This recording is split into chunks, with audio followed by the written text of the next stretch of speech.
In an era where everyone thinks their opinions are so damn important, I'm here to give you a little piece of my mind. Welcome to Unaffiliated the Podcast with your host, B. Seth. Let's go.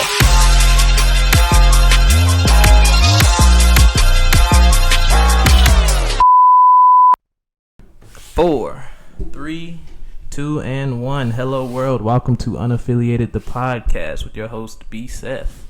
I have a very special guest in the building tonight. Hello. My name is Dasha. I'm also known as the Hair Doula. Tell me a little bit of the background behind the Hair Doula. Ooh, I could go back so far. It all started when I cut all my hair off and went natural. Okay, turn up. What prompted that? When I was in school, my freshman year in college, I took a class called Defining Blackness.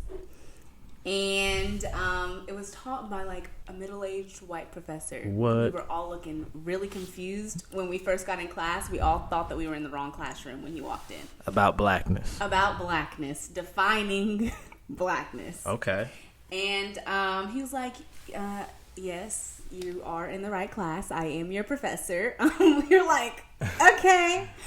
But I learned so much in that class. Yeah. And something that really stood out to me was just how much I conformed to fit in with people around me, to fit in with society, whatever, without realizing it. Right. And so I had a real long,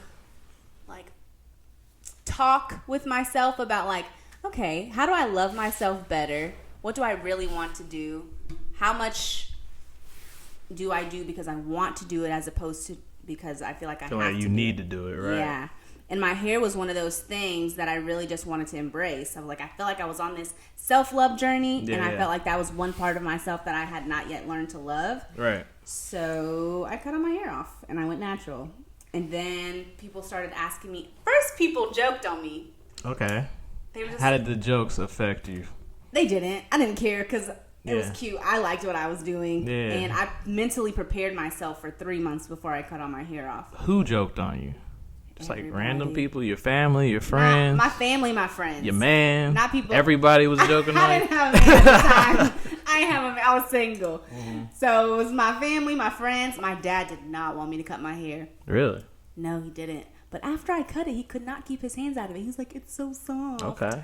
Yeah. And, but there were guys that were like, oh my gosh, I loved your hair so much. I was like, well, you didn't tell me that while I had it, and it's gone now. Right. So, oh, Lord.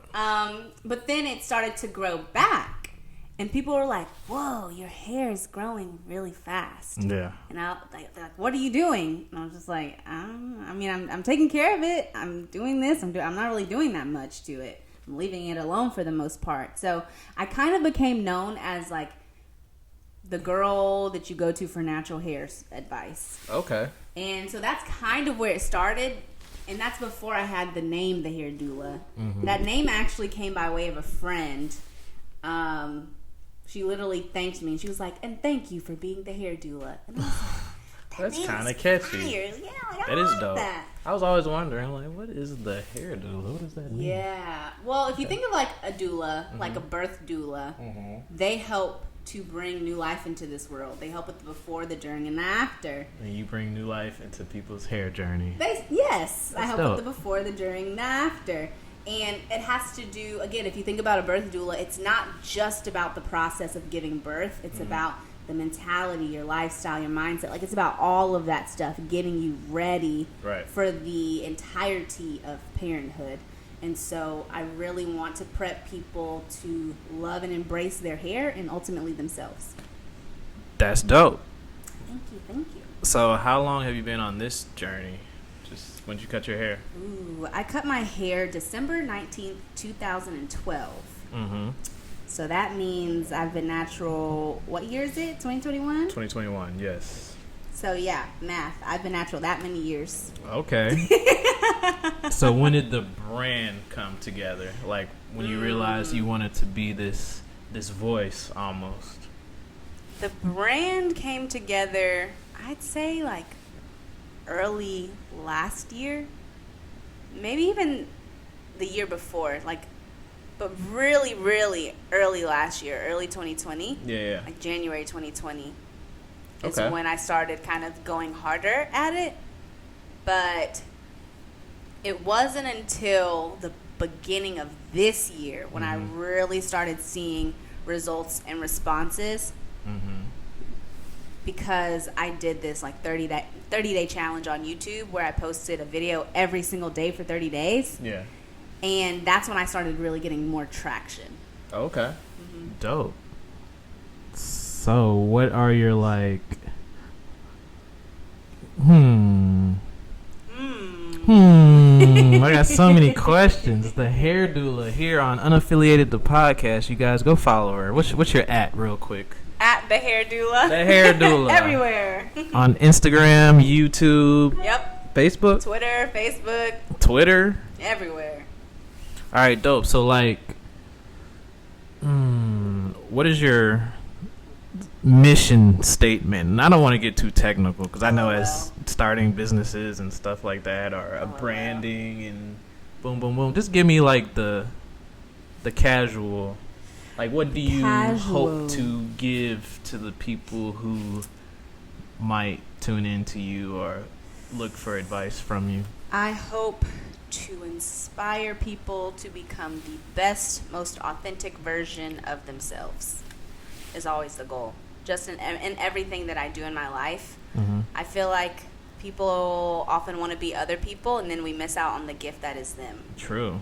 So I really just want people to be like, oh, cool. She is embracing herself. And, you know, if I can help someone embrace their natural hair, that's cool. And I ultimately want people just to embrace whoever they are. How do you become your ultimate best self? Ooh, that's We lovely. digging. Yeah, Nah, that's where we at. That's where so we at. many things. What does it mean to you, though? To me, it's a constant pursuit, right? You never Totally. become that. Right. You're just always working. Striving for it. Yes, to continue to elevate. And that can look like anything at the moment. That can look like, you know, really thinking about where you are and where you want to be and how you're going to get there. That could look like thinking about what in your past has held you back. What traumas do you have? What triggers you? And like digging You deep. preaching. Yeah, I mean, You are that's preaching. real because Yeah. that was a game changer for me. Yeah. It can look like, you know, for me, it's looked like embracing my femininity, my quirkiness more. So I'll have like living room dance parties. And I know, so I told you that I went Talking to a dancer. Yeah, true. I mean, that's not the kind of dancing that happens. I wish. Hey, it's all Baby. good. But like, I didn't used to be comfortable dancing. I didn't used to be comfortable moving my body. I didn't used to be comfortable, especially not doing that in front of people. Right. But I got comfortable in my living room in my dance parties doing it for myself first. And then I went out and had a good time with friends, and I was comfortable doing it in a public setting and not even thinking about it. I wasn't self-conscious.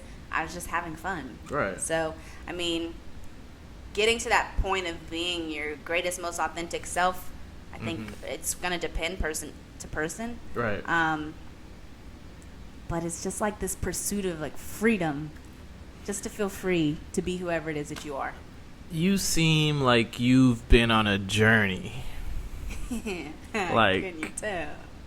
but like in a sense of, because you seem very intuitive with these things you're saying. I'm asking you some really basic questions as far as branding and stuff, but I feel like I'm getting so much more. You know what I mean? So like, how would you, if this was a book, what is this chapter in your life called?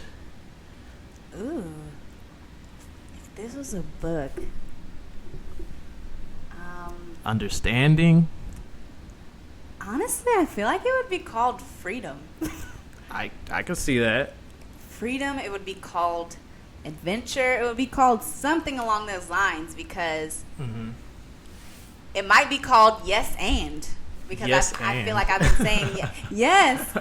Have you ever done improv before? Yes, actually. So you understand yes and. Yeah. That kind of thing, where it's like, if something comes into your life, or if something happens, you like roll with it. You figure out, okay, what do I want to do with this? What's Right. next? What am I making out of this thing that just happened? Yeah. And it doesn't have to be labeled as a good thing or a bad thing. It just is a It's thing. a thing. Yeah. And you're going with the flow. And you're going with the flow. That's super dope. Yeah. Hell yeah. Just like creating whatever life I want to live right now. And it's really exciting. I feel the same way. Yeah? Like, you know, of course, well, for me, it took like some bad shit to get to that point. But, yeah, I feel the same way. I think everything is meant for exploration. You know what I mean? Yeah. My mindset is constantly evolving. The way I speak to people, the way I interpret people, things are just, it's evolving. So I can relate to what you're saying. And it's a good feeling. What's been happening in your world in terms of exploration? I have to put this in words. Oh my gosh, I'm interviewing you. What's happening right Oh, how the tables have turned.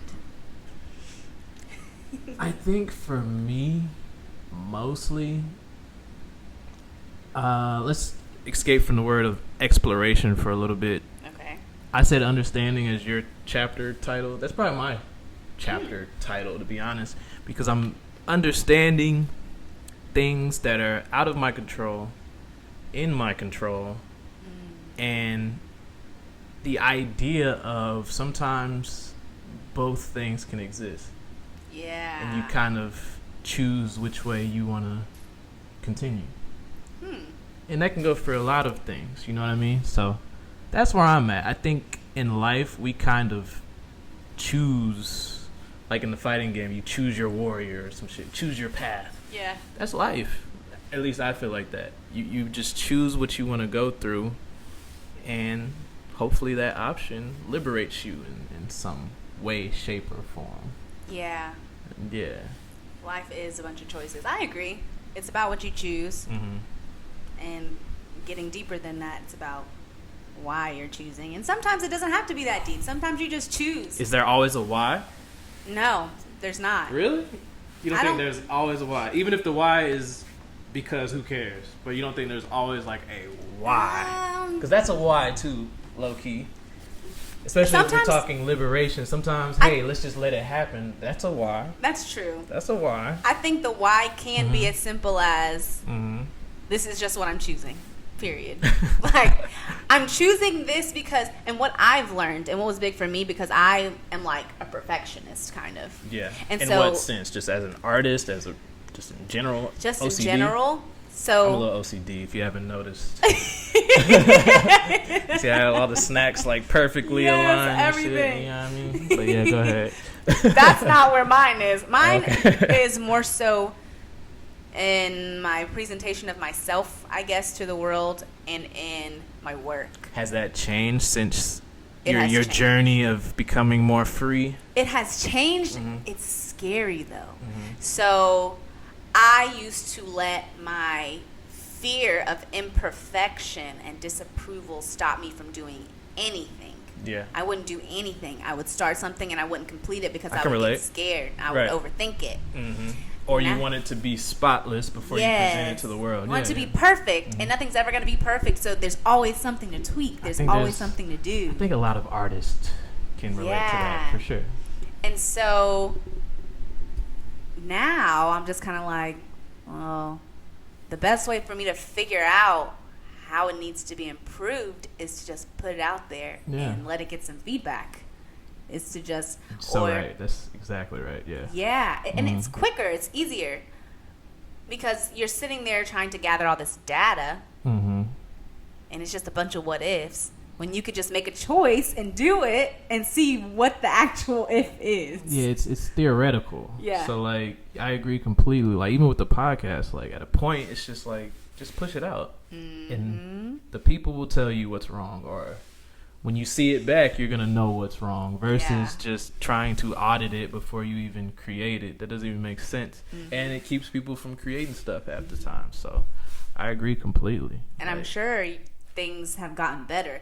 I'm sure your setup's gotten better. It has. I'm sure. And we've had a dark period too. Let's not get it. I told my followers we would be back in February. It is now May. I'm on Colored People time. It's It all happens. good. It's all good. It But we had happens. to, make sure shit was nice. But yeah, exactly. Like sometimes the perfectionist in you will keep you from progression.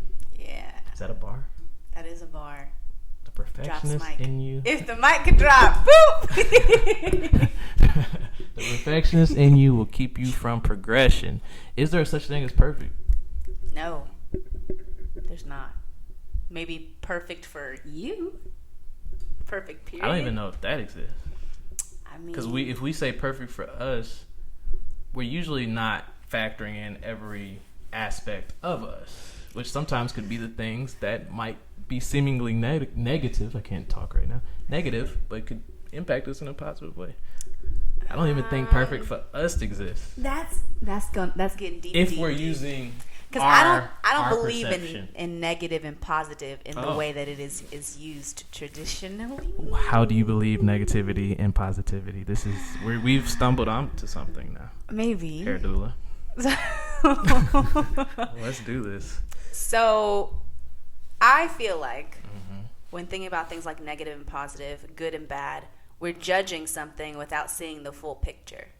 Agreed. Okay. So, to say, oh, this thing happened to me and it is bad, is to negate the fact that something really, really great could have come out of it. Or maybe it kept you from something that really would have been detrimental. Or Right. maybe, like, there's something about it that you can't see. And so you're judging based off of this itty-bitty piece of information that you have without understanding how it fits into the whole picture.